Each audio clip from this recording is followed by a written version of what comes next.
These are the horses of GILI. It's a bit of a shock really when I got here. I can see that they all really do love their horses, but it's just very different. Hey guys, this week's video is to clear up a few misconceptions about the treatment of animals in GILI Trawangan. Now the GILI Islands off Lombok, Indonesia rely on horses for transporting people, island supplies, building materials and cleaning up the island's trash because there are no motorized vehicles. Now the first time I came here 4 years ago, I was shocked. I saw the chidomos, the horse and carts lined up in the sun, and it appeared that the animals were treated really poorly. But I've noticed over the last few years that the condition seems to be improving. So I wanted to find out more so I could bring you the facts about what really goes on with the horses in GILI. Let's go.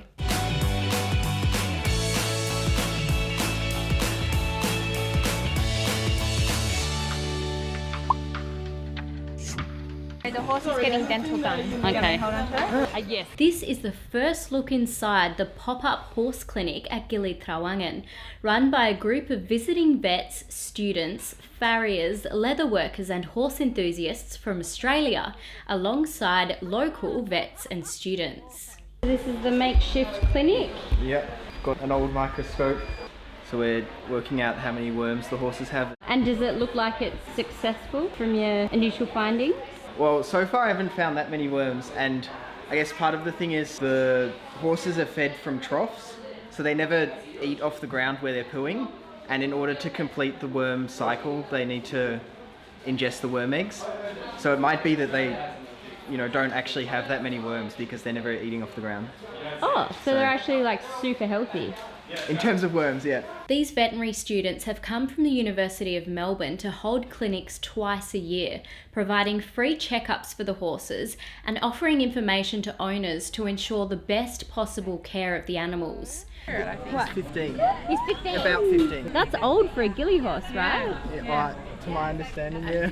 The biggest issues tourists tend to notice are the rub wounds from the harness straps and a lack of drinking water stations around the island, but these experts say they're working with locals to manage these issues. I don't see a lot of abject cruelty. They often might get rub wounds from some of the gear that's on. Sometimes they get allergic skin conditions just like us, and in the tropical heat they can get infected. So we advise them about a lot of common conditions. Would this be okay for him? Bisa kan? Yeah, bisa. So the harness will go here and he can tie it up? We need to communicate clearly what we think the problem is and what we'd like to do. It's really important and maybe respectful that we say we'd like to do that. Is that okay by you? And sometimes it isn't, and that's not always good for us to hear. They say, no, we don't want you to let the horse drink because last time we did that, he got a colic, he got upset tummy. We give him water in the feed. So I guess unless we think it's a medical emergency, I guess we've just got to let that sort of thing go. In fact, in the past, the horses only drank salty seawater. But thankfully, the experts are teaching locals how to best care for their animals. Learning to communicate, respect, understand, be aware of different cultures and different ways of doing things. And I guess being adaptable to that, being sympathetic, being adaptable. For the last 7 years, the international charity Animal Aid Abroad, along with local groups, Horses of GILI and GILI Eco Trust, have worked together to improve the health of the horses here. It could be parasite or it could be fungal. He has old scars because he used to be treated really poorly. So he has some thickening of the skin here and there, but that's not active at the moment. Everyone here has worked to raise funds for the program through gathering donations, running quiz nights and other unique methods. I'm from Manjimup and I held a wood raffle. I had a trailer load of wood and I ended up raising about just under $700. Just a lot of it was my horse community helping, but then a lot of it was also Manjimup community. Georgia Ward is from regional Western Australia with horses of her own at home, and she says while the standards are very different and can appear shocking, the locals are trying their best. It's a bit of a shock really when I got here. I was warned, but it's still seeing it, it's a bit surprising, it's so different to how we use horses back home. They're just they're for fun, really. Like, we have them as What was it here that was shocking to you? the way they live and whatever they can find to hold together. And I can see that they all really do love their horses, but it's just very different to the way we love our horses back in West Australia. This one had cuts on his mouth, so we've replaced their bit with a new one. So to try and help him, and we've put little rubber padding on as well, and he likes the orange collar. So the old one was giving him sores? Yeah, it's giving him sores on both sides of his mouth. We get heaps of these bits coming in from West Australia. I have a lady in Mandurah who supplies these. She gets these in brand new. Local people, local friends in Bunbury just donating money, and this is where it's all going to the horses. Heaps of bits. These are going to be a lot gentler on their mouths than what we see in them at the moment. Sometimes there's some with pieces of like twisted metal. The donated equipment is an incentive for local horse owners to bring their animals to the clinic to receive checkups, treatment and education. This is about the stable. With the horse to feeding them with the proper things. We're really happy to how to now it's more educate for us how to look after our horse. Before we just like doing the like without the manual and the regular with the traditional, we just wash and taking care of the nails of the horse, bring to the traditional cuttings man for the nails. Do you find that also now that you do this, that your horses actually, they're living longer and you're getting more value from them and that kind of thing? Yes, and now is how to use the horse also is not much like it's mean we don't do over for working hours for the horse guard. There's also a horse hospital in GILI Trawangan set up and run by expat volunteers, which is also helping to teach locals the best practice for improving the standard of care the horses receive year round after some shocking incidents due to misinformation. 2 years ago he came in with a very swollen, painful area here, and we were unable to determine what had happened, and they said he had been kicked.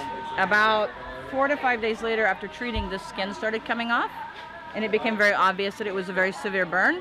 If you look here, you can see where it ran down his leg all the way down. So what we did, after a lot of questioning, it was determined that boiling water had been put on him because the leg was very swollen and painful, and they thought that would relieve the pain. Obviously that is incorrect. They know that now. And so we kept him in the hospital about 6 months, doing therapy mostly with honey, cleaning the wound twice a day and wrapping it until it was healed enough that he could work again. Education is lacking a lot in medical care, and so they'll often do things to animals that they would also do to themselves. It's not that they are meaning to hurt them, they just don't understand. We had another one that had a leg that they poured boiling water on. So clearly it's something they do, but all the ones we talk to, obviously we tell them not to do that, to only clean it with warm water that they can touch. But again, it's a slow process to educate people. And of course, the local veterinary students taking part in these clinics say this hands-on experience is second to none. We don't really have a lot of like equestrian medicine course about it. We just have clubs studying about it, you know. So I'm just here to actually learn firsthand the physical examination, how to know the clinical signs, you know, the dental. It's pretty cool because I never really seen that in a horse, you know. It's already hard enough to get like dental for small animal. So having dental for horses, it's kind of like a mind-blowing experience for me. So the big question is, should we as tourists be supporting the workhorses in GILI Trawangan and beyond? Well, let's hear the final wrap of opinions from the experts. Tourists will come to Gili Islands and they see these horses with the carts and panting in the hot weather, and I guess there's a lot of negative sentiment about that, and whilst their concerns probably are valid, I guess it's really important for people to know that these ponies aren't just left to flail on their own, that they've got teams of international veterinarians, farriers, leather workers, students, nurses.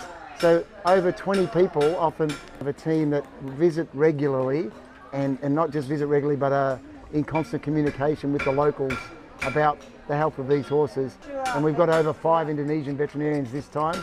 So Yeah, we feel like it's a really positive thing, Roxy. Their body condition is improved, the gear that they use, their farrier or their hoof condition, their skin condition, and mainly their body condition, they've all improved markedly over the last 4 or 5 years.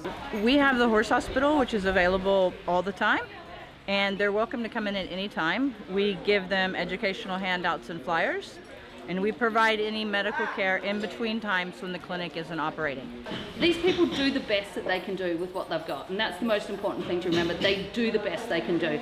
They love their horses and they genuinely care for them. We've got the ability to, I suppose, provide them with the things that they need and that they want. There's horses all over Indonesia and Southeast Asia. There's a lot of work that can be done in Australia. They're our neighbours. I would really like to extend the idea that we can help. We have a duty to do that. Are you hoping that this kind of program will expand more, like into Lombok and beyond? Absolutely. Lombok, we've got a group going to Sumba and Bali. We have got so much to offer, and these people are so grateful and so willing to learn that I think it's almost criminal for us not to share. It's almost selfish.